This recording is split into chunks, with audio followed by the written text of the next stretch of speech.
Vocabulary vocabulary constitutions की हमारा constitution क्या है, संविधान क्या है। The documents that lays down the basic rules and regulations for people and the government in the country to follow, कि वो ऐसे डॉक्यूमेंट्स हैं जो लिखे हुए हैं हमारे संविधान में, और वो किन की पे बेसिक है, रूलर्स और रेगुलेशंस पे बेसिक है। ठीक है, रूल और रेगुलेशन है, उनमें रूल और रेगुलेशन का आधार है किन के लिए, पीपल के लिए और गवर्नमेंट के लिए, उस देश के लिए, लोगों के लिए, और उस देश की सरकार के लिए भी संविधान है जिनको सभी लोग क्या करते हैं, फॉलो करते हैं।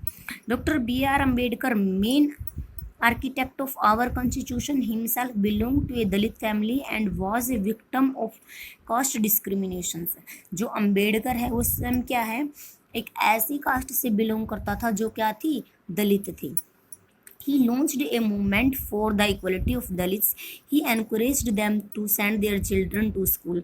इन्होंने क्या किया, एक आंदोलन लॉन्च किया, एक आंदोलन चलाया कि दलित्स के लिए, कि उनको एनकरेज किया कि आप भी अपने बच्चों को कहाँ पे भेजें, send their children to school.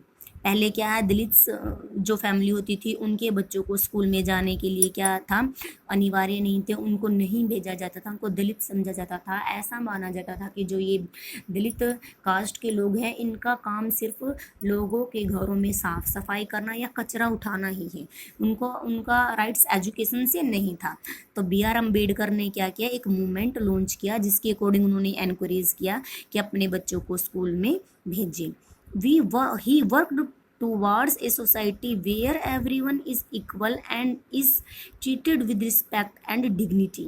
उन्होंने किसकी तरफ, उस समाज की तरफ काम किया, एवरीवन इज इक्वल। उन्होंने बोला कि सोसाइटी में सभी लोग क्या हैं, इक्वल हैं, सभी के साथ एक समान ट्रीट विद रिस्पेक्ट, और डिग्निटी मीन्स गौरवशाली, और रिस्पेक्ट के साथ उनके साथ क्या किया जाएगा, ट्रीट किया जाएगा।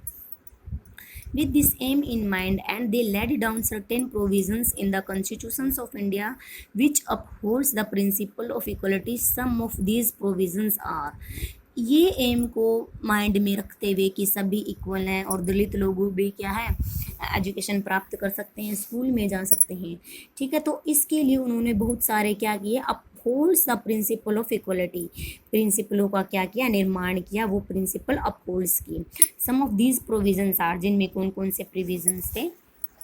According to the constitutions, right to equality is a fundamental right, कि हमारे मौलिक अधिकार में फंडामेंटल्स में एक राइट दिया गया है, राइट टू इक्वलिटी का, समानता का rights. It provide equal status and opportunity to every citizen, जो हमें बताता है, जो प्रोवाइड करता है कि सभी क्या है, समान है, सभी भारत की नज़र में, भारत देश की नज़र में सभी क्या है, समान है, सभी को के लिए समान अपॉर्चुनिटी है, सभी नागरिकों के लिए।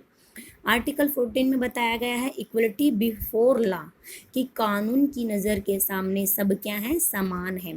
To all the citizen of the country, all citizen are considered equal before law. Law is same of everyone and applies equally to all citizen, from prime minister and ordinary citizen for or from the rich to the poor। Anyone who violates law is subjected to the same punishment।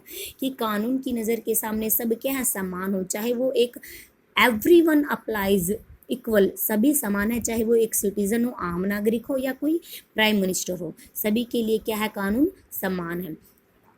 चाहे वो rich family से belong करता है या poor family से belong करता हो, सभी के लिए क्या है, समान अपॉर्चुनिटी दी गई है भारत में। जो इन लॉज का, कि सभी समान हैं, वोलेट्स करेगा, उल्लंघन करेगा, उसको क्या, सेम पनिशमेंट मिलेगी, चाहे वो किसी भी फैमिली से बिलोंग करता हो, या एक प्राइम मिनिस्टर ने उसको उल्लंघन किया है किसी लॉज का, या एक आम नागरिक ने उल्लंघन किया, तो सभी के लिए क्या रखी गई है, सेम पनिशमेंट रखी गई है। Article 15, no individual can be discriminated on the basic of race, caste, religious, place of birth और जेंडर इट, कि कोई भी व्यक्ति, कोई भी समुदाय डिस्क्रिमिनेटेड मीन्स विभेदीकृत नहीं है, उसके साथ भेदभाव नहीं किया जाएगा किसी भी बेस पे, race, caste, religion, place of birth और gender. It grants every persons the right to access all public place including playgrounds, temples, well, bathing huts, shops or public places maintained by state funds earlier Dalits were not allowed to enter temples. पहले जो दलित लोग थे उनको क्या है, temple वगैरह में नहीं जाने दिया जाता था, पब्लिक प्लेस में नहीं जाने दिया जाता था। अगर ऐसा माना जाता है कि अगर वो दलित लोग कहीं थूक भी देते थे जिस जगह पे, उस जगह को क्या बुरा माना जाता था, ठीक है, उनकी परछाई तक भी नहीं पड़ने दिया जाया करती थी। तो ये राइट्स मिल गया उनको, बी आर अम्बेडकर ने आवाज़ उठाई। आर्टिकल 15 में बताया गया है कि सभी लोग क्या हैं, चाहे वो किसी भी चीज़ से बिलोंग करते हो, कास्ट, रेस, रिलीजन, बर्थ या जेंडर, सभी क्या हैं, इक्वल हैं, ठीक है, और सभी इक्वल रूप से जो सोशल जो पब्लिक प्लेस है उनका यूज़ कर सकते हैं, जैसे प्लेग्राउंड है, टेम्पल हैं, बाथिंग गार्ड्स हैं, इनमें जाने की उनको अनुमति मिल गई है। बट पहले Dalits were not allowed to enter temple, पहले दलित लोग के हैं टेम्पल में एंटर नहीं कर सकते थे। Article 16 equality of opportunity in matters of public employment, ठीक है, और opportunity to any office under the state, कि सभी के लिए इक्वलिटी ऑफ अपॉर्चुनिटी है इन मैटर, चाहे वो पब्लिक एम्प्लॉयमेंट हो और या वो कहीं भी अपॉइंटमेंट हो किसी ऑफिशियल अंडर द स्टेट, या पब्लिक का एम्प्लॉयमेंट हो, गवर्नमेंट कर्मचारी हो या प्राइवेट कर्मचारी हो, सभी के लिए अपॉर्चुनिटी क्या है, इक्वल है। Article 17 abolitions of untouchability, practice of untouchability in any form has been made a punishable offence. Means untouchability को क्या कर दिया गया, अबोलिश कर दिया गया, समाप्त कर दिया गया इस धारणा को आर्टिकल 7 के according.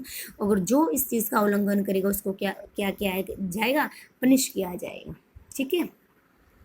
Article 18 abolitions of title, the constitution puts an end to all title like Rai Bahadur and Khan Bahadur etcetera. पहले क्या किया जाता था, तब ब्रिटिश गवर्नमेंट थी, तब लोगों को उपाधि दी जाती थी, राय बहादुर कह के बोला जाता था उनको, खान बहादुर कह के बोला जाता था, ठीक है, अवार्डेड बाय ब्रिटिश गवर्नमेंट, ये ब्रिटिश गवर्नमेंट के द्वारा ऐसा किया जाता था उस टाइम पे। No title other than military और academic can be awarded by the state. But आज के टाइम में क्या है, जो ये टाइटल दिए जाते हैं राय बहादुर या खान बहादुर या कोई भी टाइटल है, वो सिर्फ मिलिट्री और एकेडमिक में ही दिए जाते हैं, किसी स्टेट के द्वारा नहीं दिए जाते। Our constitution guarantee universal adult franchise according to this right to vote is given to every adult citizen to vote respective of his her caste, religion, social and economic status और level of education। Means सभी हमारे संविधान में यह बताया गया है कि जो भी वयस्क हैं, यूनिवर्सल अडल्ट जो भी वयस्क है उसको क्या अधिकार है, फ्रेंचाइज का अधिकार है, मत देने का अधिकार है, राइट टू वोट का है उसके पास, ठीक है, चाहे वो किसी भी जाति से बिलोंग करता हो, किसी भी जेंडर का हो, चाहे उसकी इकोनॉमिक्स कंडीशन कैसी भी हो, लेवल ऑफ एजुकेशन चाहे वो पढ़ा लिखा हो या अनपढ़ हो, उसको क्या है, राइट टू वोट है उसके पास।